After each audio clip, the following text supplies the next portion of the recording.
Hey everybody, let's take your wave and water drawings from this to this.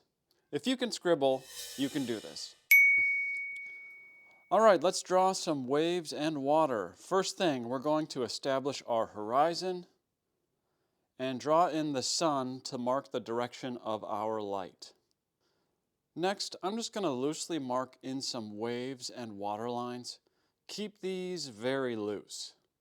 Now, as my lines get closer to the horizon here, they are going to get closer together and also are going to be flatter and less defined to give us that perspective of water in the distance.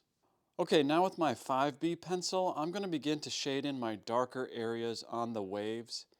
Now, while you're doing this, always make your marks in the general direction of the flow of the water. Again, keep this very loose. I like to start off with a darker value pencil here because I can then pull the graphite around when I blend on my next step. I recommend having a reference image or two, especially when you are first starting out drawing water and waves. Not necessarily to copy them directly, but more so for inspiration. That will really help you determine where your darker shadows and values lie. But if you don't have a reference image, you'll need to visualize how your sun is interacting with your water. So in this case here, wherever the waves are rising up, they are blocking the sun in the distance from our perspective. Additionally, remember, water can be transparent, so at the top of these waves where the water is thinner, some of that light is going to shine through and lessen our shadows. So I'm not shading in with my 5B pencil to the top of our wave outlines. Okay, so now this looks super rough, and you might say it looks terrible, but don't be worried, we're going to make some waves out of this. This is how loose I want your water to look like at this stage. Now with your blending tool, pull that 5B graphite around to smooth it out. Again, move your blending tool in the direction of the flow of your water and still be really loose here. Our process on the water here is to start out super rough and to give it kind of that wild feeling, and we're just starting to build the depth and texture. Think of it as we want these initial marks to match the energy of the water and not feel drawn on or contained. Then as we move forward in our process, we're going to incrementally add details to sort of tame that super rough water, but we'll have the depth in the values and texture that shows that wildness that we started off with. Whoopsie, somehow I missed this middle wave here. I'm just going to fill this in real quick.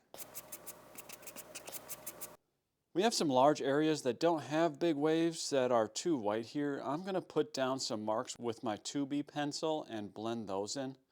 Again, I'm just always going in the direction of the water flow. I just want a base layer of lighter values on these flat water areas. Even though the sunlight will be hitting some of these areas, I still want to be able to add highlight details here in the next steps. With my 2B pencil, I'm adding some sharper directional lines throughout my drawing. I'm starting to get more exact with the lines here, especially on the shape of my waves, and adding a more dramatic curl to the line where necessary. Okay, now let's blend those lines in. Again, we're building depth here step by step. Now with my 2B mechanical pencil, I'm going to add even thinner, finer lines throughout, showing the flow of our water. I'm putting some more pressure on the pencil here to get my values pretty dark. You can see there's some really good energy starting to develop here with all of our different values in our waves and water as we're about to get into our refining stage. Next, I'm going to do one of my favorite techniques, which is to use my erasers as drawing tools and erase back in highlights to our waves and water. And also the white water on top of our waves that is cresting and rolling back over. Thinking and using your erasers as tools for drawing and not just erasing mistakes is a game changer for bettering your drawing skills. I probably use this technique at some point in every one of my tutorials. Down in the description are links to the two erasers I'm using here. On this whitewater on top of the wave, I'm working in a pretty small area with my electric eraser, but I'm still pretty loose here. You don't want all of this splashing water to feel too controlled. Now with this other eraser, I'm using an X-Acto blade to cut the point to a sharp tip so I can really slice in thin highlights in my water. Be sure to keep sharpening your eraser if needed as it dulls. And so with this eraser, I'm really just adding directional highlights back into our water. And this is why we put down that base layer earlier in the white areas. With my 2B pencil, I'm going to add some deeper values where this wave is curling up here for added contrast. Contrast is super important for making your drawings pop. I'm making sure not to fill in those white highlights that we erased on. Now where the wave rolls over the top, I'm going to add lots of little curls and random lines to our white water here.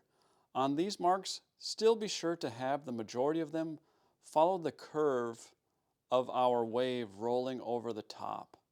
You want the water throughout our entire drawing to feel interconnected.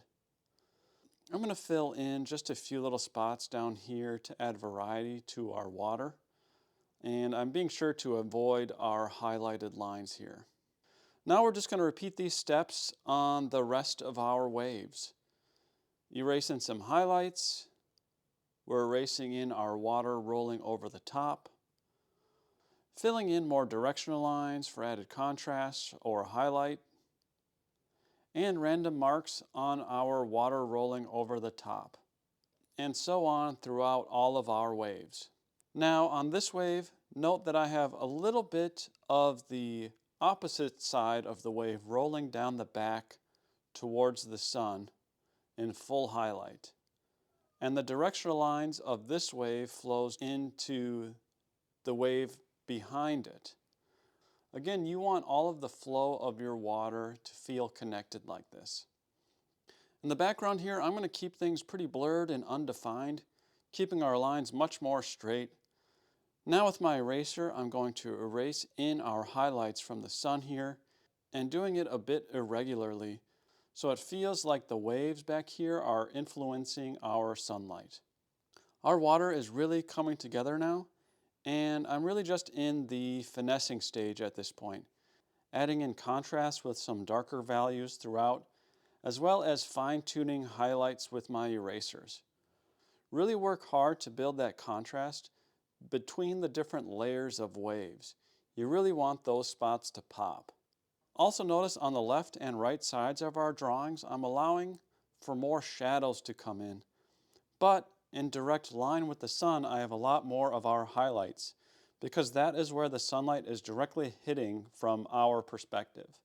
So keep working your water and waves by adding contrast, erasing, directional lines, always keeping in mind the sun. Okay, let's add a quick background here to finish our scene. Giving water context will always help inform the viewer of what they're looking at. And with that, what started off as super rough random scribbles is now a seascape full of waves. Let me know down in the comments how your waves turned out, and thanks for watching. We'll see you next time.